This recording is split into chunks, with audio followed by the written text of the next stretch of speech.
Hello and welcome back to Matthew's Tottenham Blog and to another Tottenham transfer roundup. We've got quite a bit to get through, and as you can see on the title, in the thumbnail and in the chat, there is a lot of talk surrounding Raheem Sterling and a potential move to Tottenham this summer. We will be going through those headlines, taking a look at how likely that move is and also looking at whether or not it's one that Tottenham fans actually want to happen. Before we do dive into that, please do make sure to subscribe to the channel if you are new for more of these transfer shows all throughout the summer and for a lot more content hopefully coming soon as well. And smash the like button as well if you are looking forward to the stream. But without further ado, let's dive straight into things with some quotes from Antonio Conte, or from Alistair Gold rather, about Antonio Conte. And Alistair Gold via Daily Hotspur, who quoted some of his most recent YouTube video on Twitter, said, "Everything I've heard is that Spurs are going back to back Antonio Conte in the transfer market. They've got no alternative, especially with everything happening elsewhere." So talking about the managerial merry-go-round that has happened in the last couple of years and how there's likely to be a lack of managers again this summer. We know Erik ten Hag, who was a target at Tottenham last summer, is of course going to Manchester United. Mauricio Pochettino at the moment is being linked to Athletic Bilbao. So it's really not an option to lose Antonio Conte for Spurs, because it'll just be downhill from there in more ways than one, I'm sure, if Conte does leave the club. Alistair Gold continued and said, "I don't think Conte is ever going to be entirely 100% happy. I don't think that's how he is. He's a very demanding man. So I don't think they'll make him entirely happy, but they need to make him feel he can achieve things, and I think Tottenham are going to do that." And I've kind of spoken a bit about how being in the Champions League is going to be very important for the caliber of player that Tottenham can attract in this summer window, but I don't think it's going to be crucial in keeping Antonio Conte. Finances and building his squad is going to be a lot more important than the European competition we're playing in next season. And ultimately, European football has never been that important to Conte throughout his career. He's often thrown the Champions League to the wayside in order to pursue domestic success, often to good levels as well, winning league titles at every other club he's been at since Juventus. So I don't think it's going to be very important to keep him getting Champions League football. But the way Alistair Gold puts it there, saying making him feel he can achieve things. He's himself has been speaking, saying when he's not winning, he feels like he is failing, and he alluded to the defeat against Burnley earlier this season in his press conference when we beat Manchester City on the Sunday, and 10 days later we went down to Turf Moor and lost that game by a goal to nil. And he kind of referred to his outburst that he had after that game, and he just specified that when he's not winning, he feels like he is failing, and he's not going to stay at Tottenham for too long if he thinks that feeling of failure is going to be one that he'll be experiencing throughout his entire time with the club. So making him feel as though this club is going places is going to be crucial, absolutely crucial, and Alistair Gold does believe Tottenham are going to do that. Finally, Alistair Gold also said that Antonio Conte believes that Tottenham need time and patience to win the Premier League, and admits, quote from Conte, "We have just started this path." And people are making a lot of the fact that Antonio Conte has used the word "we" in that sentence. And Alistair Gold said that there's kind of been a sense of disconnect between Antonio Conte and what he's been saying about the club throughout his time in North London so far, where he often talks about almost as though he and Tottenham are different entities but with different interests. Whereas in the last week or so, he's been talking about "we" and "my club" and things like that. And it was Alistair Gold who pointed it out first, but I've seen a lot of people on Twitter since getting excited by the words used by Antonio Conte, saying "we have just started this path." So hopefully this is the beginning of Antonio Conte putting any summer rumours to bed about him leaving the club. I think, again, the amount of money we invest and where we invest it in the summer window will be very important to all of that. But good to see that Conte is starting to feel a bit more sense of affection, I suppose, for the football club. And look, let's get into what I'm sure a lot of you are watching the stream, and it is the rumours surrounding Manchester City and England winger Raheem Sterling. And it's come from Ben Jacobs of CBS Sports. Now, personally, I don't know too much about the journalist. I reached out to a Manchester City fan, a fellow YouTuber, who said that he's never heard of him before. So there's no history to go off on this journalist, but he has said that if Raheem Sterling is to leave Manchester City this summer, Tottenham Hotspur would be ahead of Arsenal in a race between the two clubs. So Arsenal also interested in Sterling. Jacobs goes on to say, "Sterling is very intent on playing under Antonio Conte as his next manager if he was to make a move away from City." So this is very much speculation, I suppose, at this point. The first question is whether or not Raheem Sterling is going to leave Manchester City. And I think with the signing of Erling Braut Haaland, there will be movement in that front line in City. I think Riyad Mahrez is also being rumoured for a move away, and Gabriel Jesus, as we're hearing today from Fabrizio Romano, is in contact with Arsenal already about a potential transfer there. So I don't think Sterling is going to be top of the list for players that Manchester City do want to get rid of. So I think that is the the first question that we do have to ask. But if he is to leave, then you're looking at the likelihood of a move to Spurs. Is it likely? You're looking at the challenge that we may have if Arsenal end up getting top four ahead of us. Would that be a more desirable destination for Raheem Sterling? Arteta could be a key component in that, and Ben Jacobs said Sterling would like to play under Conte, even though he knows Arteta very well if he were to make a move. Tottenham have given him guarantees about style and position. So according to Ben Jacobs, there has already been contact between Tottenham and Raheem Sterling if we are to give him those guarantees about style and position. And look, of course, Mikel Arteta was assistant manager for Pep Guardiola at Manchester City for a time, and there is that relationship between him and Raheem Sterling. But Antonio Conte is just a different level. Antonio Conte is a world-class manager, and that is the pull that Tottenham will have, whether we are in the Champions League or not. Of course, it's going to be increased tenfold if we do manage to beat Arsenal on Thursday and then push beyond them before the end of the season. But that's the pull that a manager like Antonio Conte has. Aman, Niall, William, Welshgal, Sue, Stevie, Zoe, thanks very much for all your kind words. Thanks to everyone who is tuning in. Like I said, please do make sure to hit that like button if you haven't already. We're only in 15 likes with over 100 watching, so please get that sorted out. Now, the Sterling move has split opinion among a lot of the Tottenham fan base, and to be honest, I was quite surprised about that. William Pretty there in the live chat saying Sterling is not good enough. I would very much be on the other side of that argument. I think Sterling would be a fantastic option for Spurs. Christopher, channel member, great to see you, my friend. I think Sterling will be a fantastic signing for Tottenham. The argument that who is he going to replace? I think Marquise, apologise if I said your name wrong, put it in the chat there. Sterling is great, but where does he fit in? Do they move Kulusevski to centre mid? For me, we don't have to figure out where he fits in, because what we're lacking at the moment, and the reason why we're so far behind Manchester City and Liverpool, and we're struggling to stay in touch with Chelsea and Arsenal, is that we don't have any squad depth. We don't have anyone to rotate. As soon as one of Kulusevski, Son or Kane aren't on that starting team, we lose so much. And we saw that in that game against Leicester when Lucas Moura started out on that right hand side. He didn't have the creative spark, and that he wasn't that outlet that we need in those attacking players.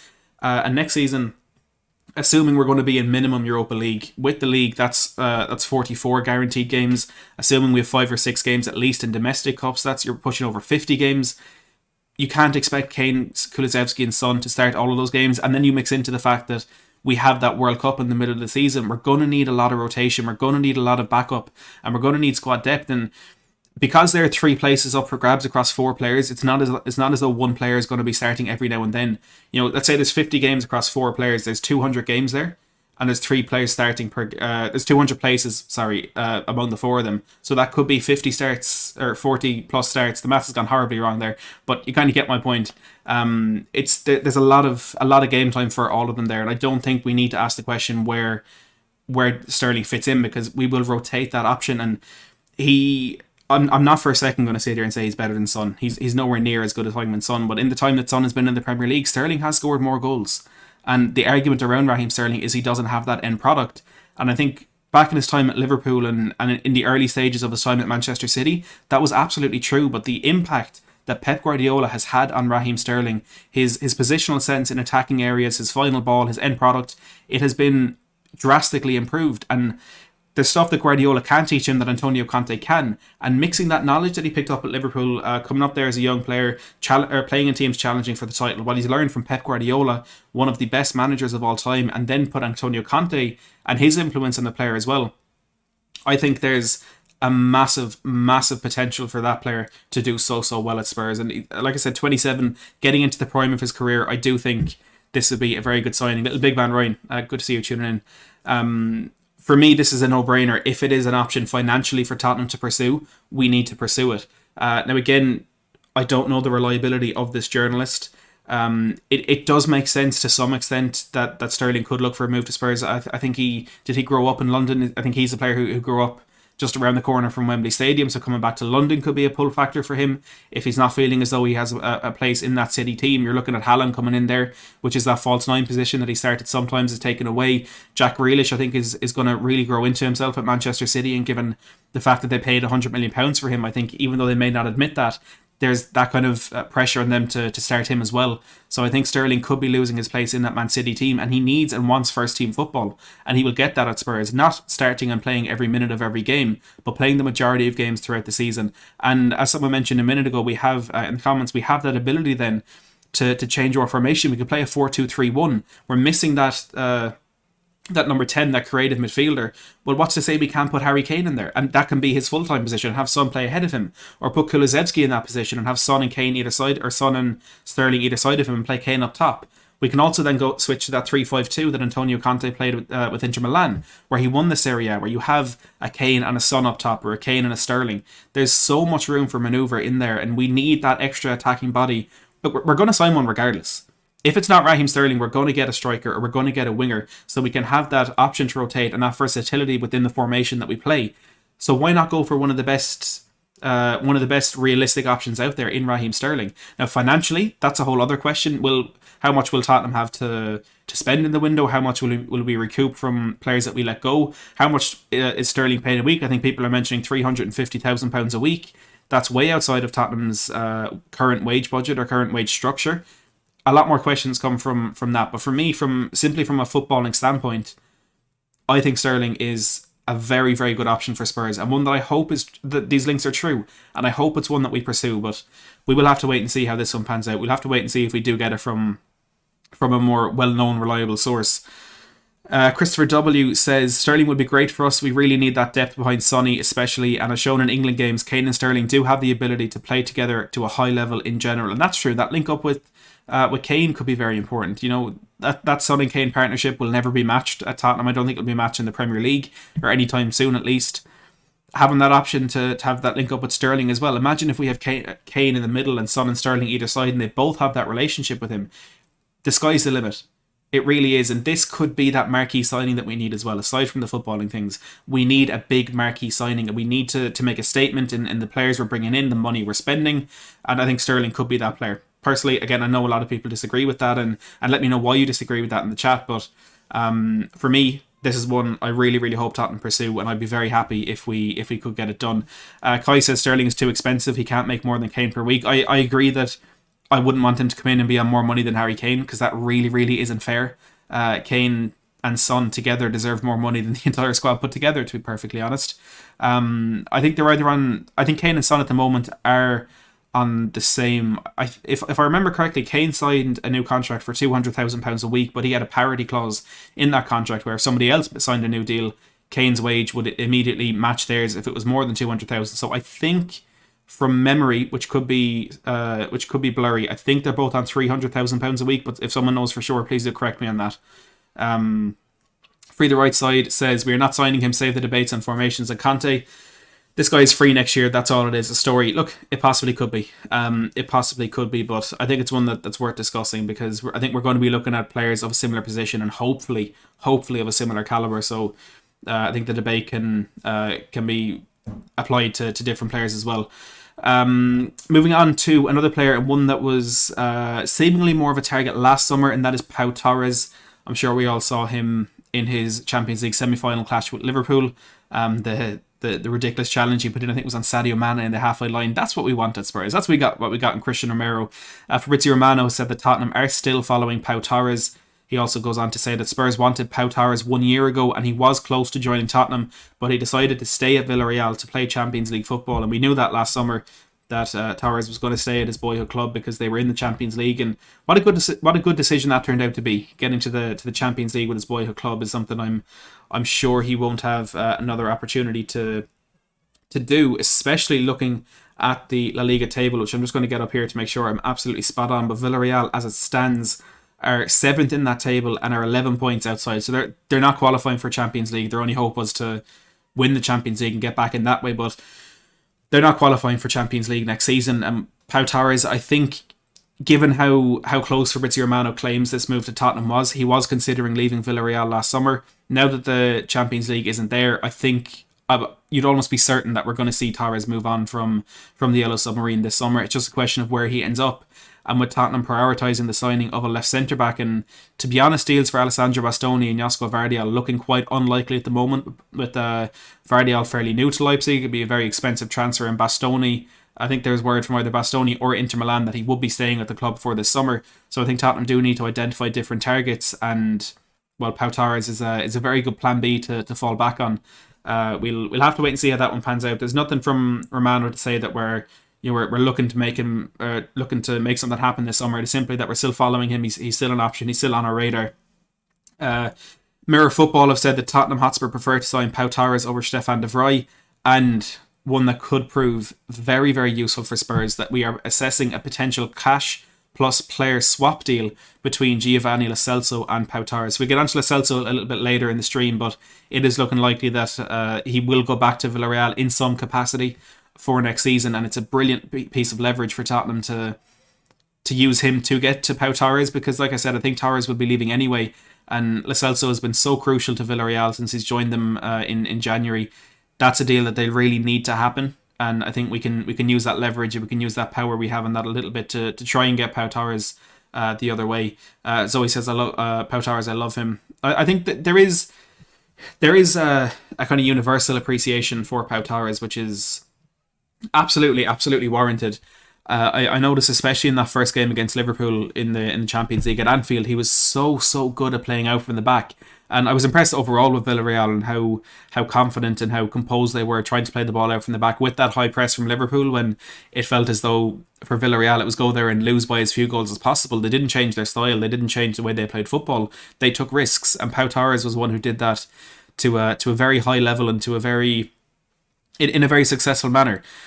And we need that. You know, the way our wide centre backs play, you need to have that passing ability. You need to have that ability to step out of defence. And Ben Davies certainly has that because of his pass as a left back, but I don't think he has it to the level of a centre back that we need. Pau Torres, from what I've seen, does. Now, people were concerned about his struggles defensively in that game against Liverpool, his struggles physically. I think that's to be expected with a player who is playing in La Liga and coming up against a Premier League team for the first time. But like I mentioned, that challenge he put in towards the end of the second leg, I think showed that physically he's up to the fight and he's up to the level of the Premier League. But I suppose being able to compete with that on a consistent basis is a little bit different. Maybe he can get used to that when he's at Spurs. Eamon says, what age is Torres and is he right or left footed? So he's 25 and he's very much left footed. He's possibly one of the best left-footed, left-sided centre-backs in Europe.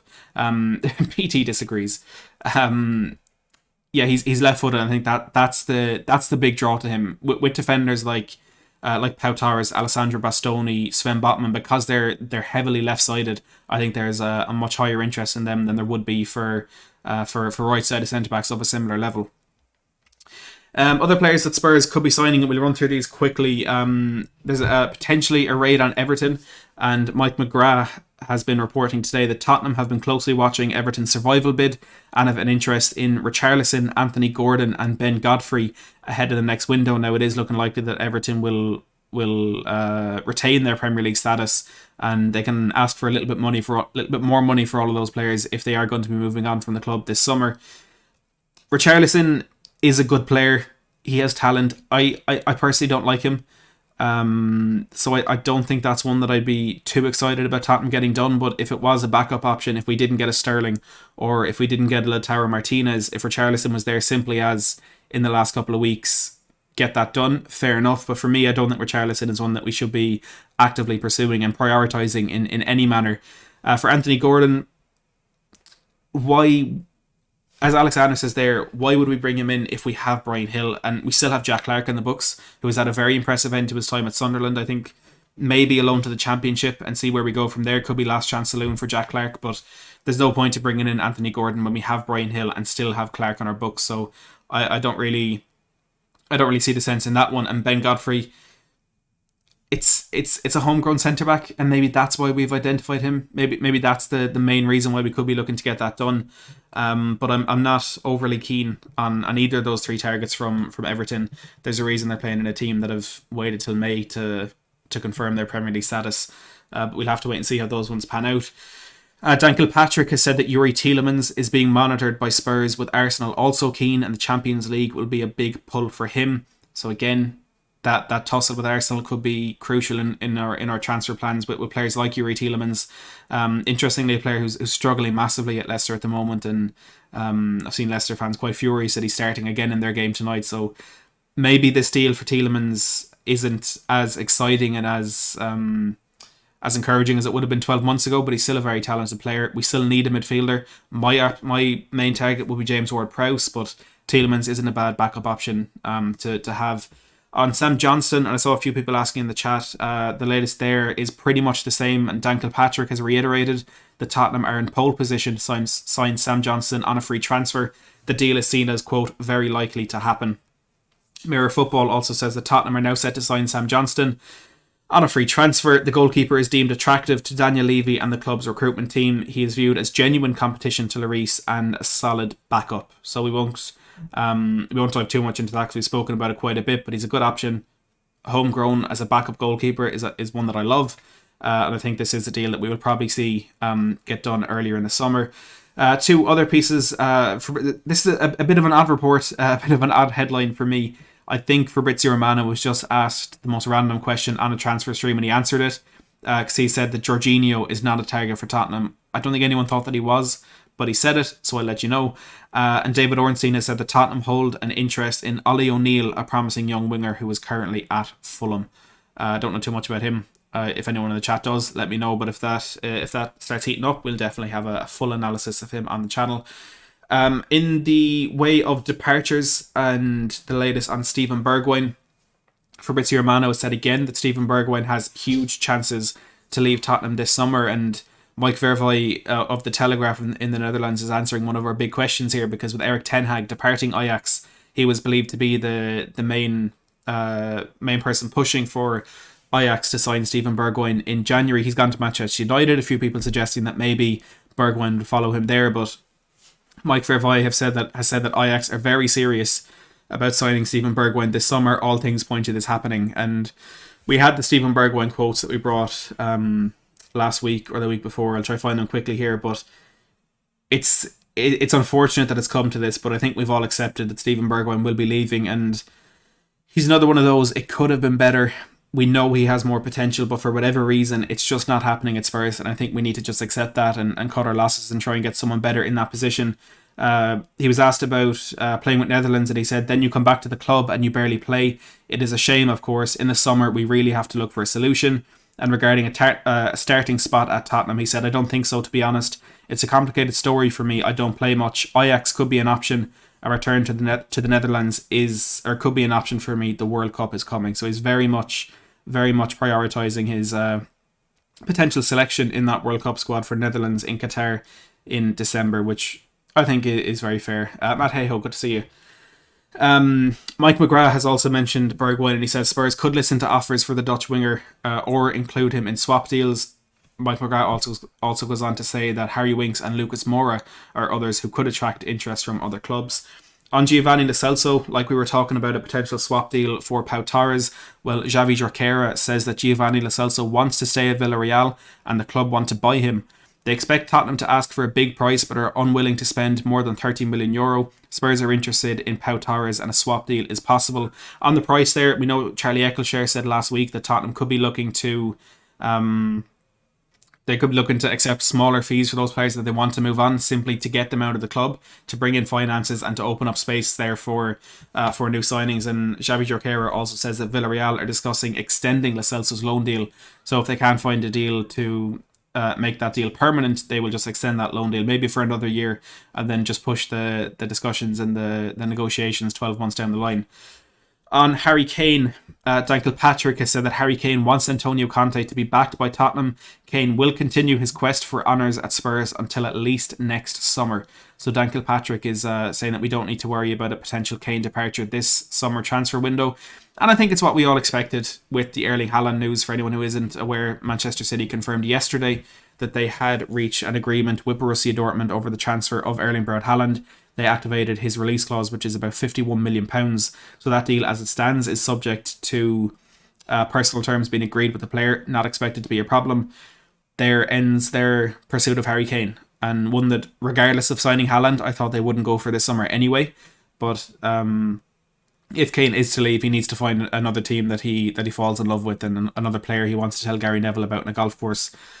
Matt Law has also been talking about Kane. He said that Fabio Paratici was the man who actually convinced Kane to stay at Spurs last summer. He told him that City must simply not have wanted him as much as Spurs do, so a bit of mind games going on there by Paratici.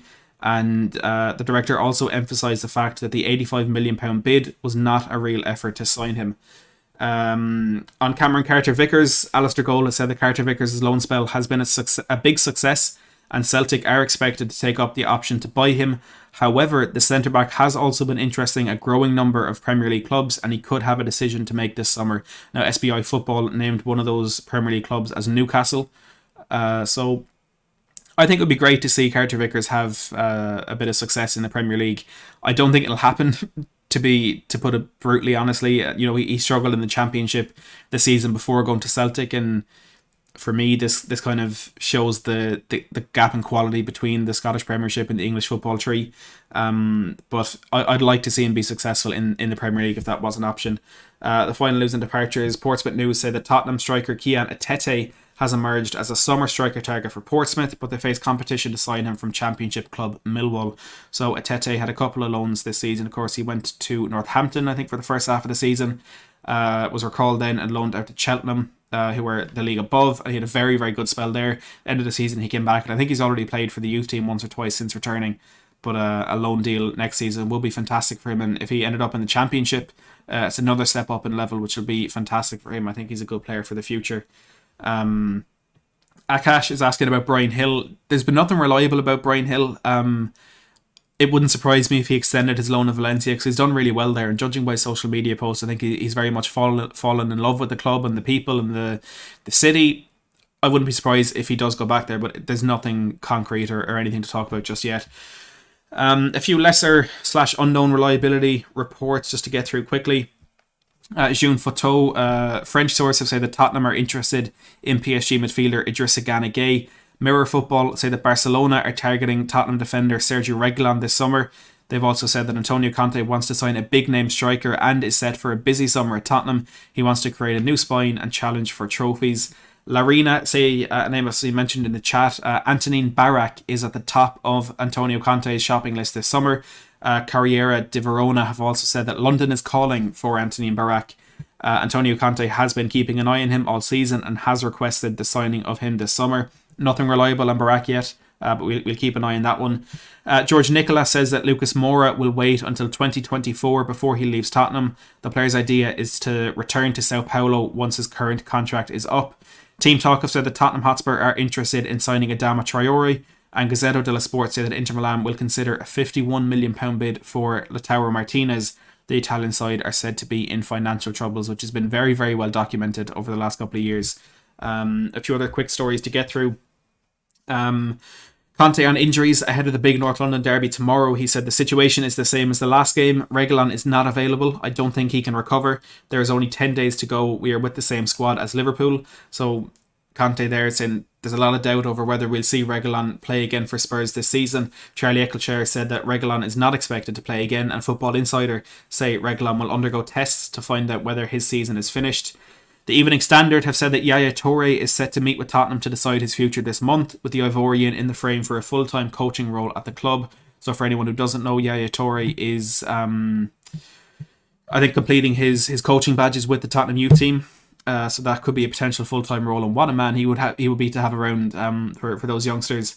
And finally, The Athletic say that UEFA are close to agreeing a plan to give 2 Champions League places to teams that fail to qualify through their leagues but have, quote, strong European records. So the Super League is being adapted into the Champions League, which is awful to see, but that is just the state of football nowadays, and I think something like this is unavoidable, and it's just getting the lesser of two evils, I think, with UEFA changing the Champions League format a little bit.